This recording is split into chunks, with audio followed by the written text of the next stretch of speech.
Well, here I am, back with another review. It's the last thing from Christmas, but not the last thing for review season. Hi, I'm HO Hobbyist, and I am a model railroader.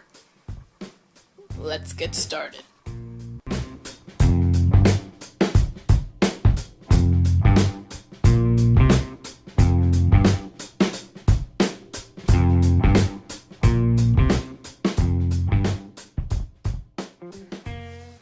Okay, so we're going to start with the stats, but first I want to tell you what we're reviewing today. This is the 1860 to 1880 era combine.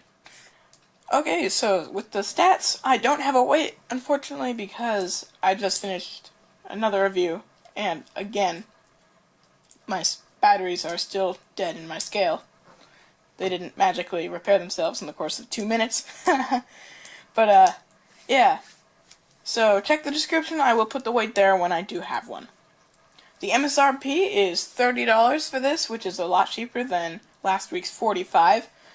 And I don't have a price that you can find it on eBay or Amazon. The model number of this is 13503-13503 for this car. The coupler type is the magnetically operated plastic knuckle couplers, aka Bachmann Easy Mate Mark II. And this is a yellow and silver unlettered car, just like the last one, because these are going in the same train together. So yeah, no railroad affiliated with this one. Alright, so we're going to move on to the packaging right now. So this thing's packaging is, again, the standard for the Silver Series line. But we're going to go over it anyway. So from the front, you have the Bachmann logo, sort of. On the right side, you have the Silver Series icon here. And then along the bottom, it says Premium HS Scale Silver Series Rolling Stock. On this side, it has the same things you see on the front. On the other side, it just has a factory label. It just tells you the features, like the blackened wheels, or the added weight for optimum tracking. Quoting with my hands here. Oh, here we go again. With the cat. He's never invaded a video before, and now he's doing it 2 in a row. He almost did the last one, but I caught it just before I started recording. And then finally on the back, we have all the trucks that you could get on a Silver Series car, except this one. I looked to see which truck it was. You can't see that really well, but I guarantee you, those are not on the back. So, I don't know it anymore. But anyway, that's the packaging. We're going to move on to the unboxing. Okay, to unbox this, you just want to open the box here and slide out the whole thing. Then you're going to move the box off to the side, and then you're left with this. This did not have any plastic or anything. It's just the tray, but it also doesn't fall out on its own. You have to kind of push from the bottom here, and it will pop out, and you can just pull the rest out with your hands. So, yeah. Very simple unboxings on rolling stock, not nearly as complex as on locomotives. So now we're going to begin with the detail overview and sort of operation demo.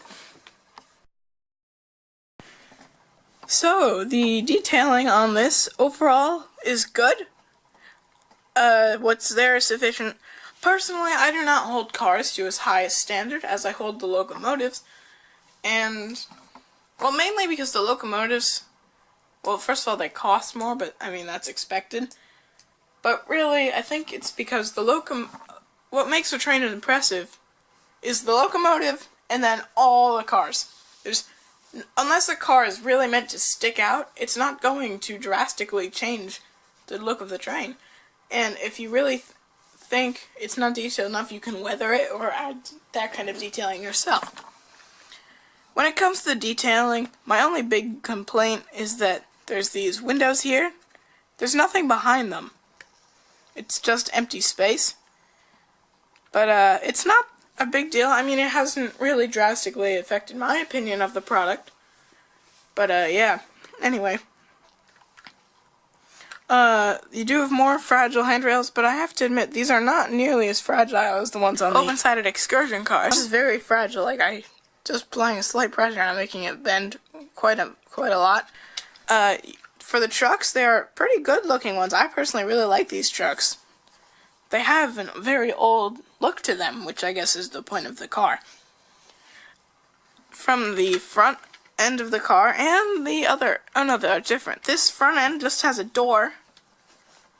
The other end has windows because this is an not open-sided excursion car, a combine. So this half would be baggage, this half is just a standard coach.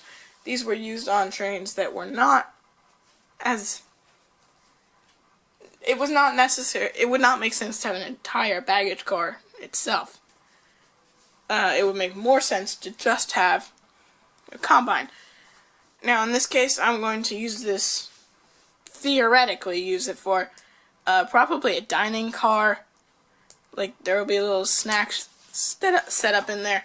I know it's not the prototypical intent, but this is also an excursion railway. They can soup it up a little bit. The undercarriage detailing is good. There's lots of lines across, which I think I've noticed is Bachmann's lazy, easy, cheap out way to do detailing, because it gives it texture, but it's also not that hard to integrate into a mold or design. But there is piping running around to give it some three-dimensional feeling. These couplers, besides the fact that their screws are extremely small, I think would be very, very easy coupler replacements if you ever wanted to upgrade them to KDs. Because, I mean, if you have a screwdriver that small, you can just take it off and then pop in a KD and you've now got the best, well, what is regarded as the best. I'm not sure if it's objectively the best, but good couplers. There is also, again, more of Bachmann's lazy texturing going along, but this is a place where it was wooden. These were made of wood at the time, so it makes perfect sense. And I think a detail that adds a lot is the black line along underneath the windows. Personally, I think that adds to the whole look, as well as the black up here. I don't think it would look right without that there, personally. These handrails are gold, not bright yellow. But I think that's just fine. This is a different style of car. This was originally used for something, while the other one could have just been manufactured for the excursion railroad. So I personally have no problem with the handrails being a different color. I think what's more annoying is the lack of a brake wheel. And if that's supposed to be a brake wheel, that's a side brake wheel. Now, that's actually a cool feature. There's the chain there. It doesn't look like a chain through the camera. I'm holding it up to my eye. You can see individual links in the chain, which is actually really nice. There's no lighting or interior decoration here. But what's there is good, and what there is sufficient for me.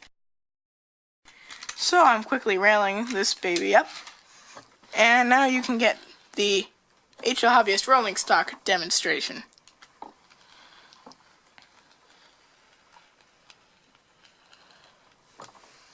Okay, I'm not supposed to see the end of the track.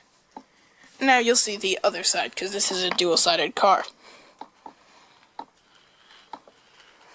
Okay, well, it's getting late, so I personally think it's about time we bring this video to a conclusion. Please like this video if you enjoyed it, and consider subscribing to be notified about my future videos. Feel free to check out my website or Instagram, links are in the description for both, and feel free to direct message me on Instagram or comment down below to contact me as well.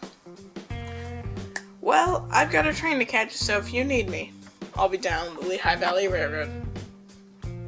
Bye!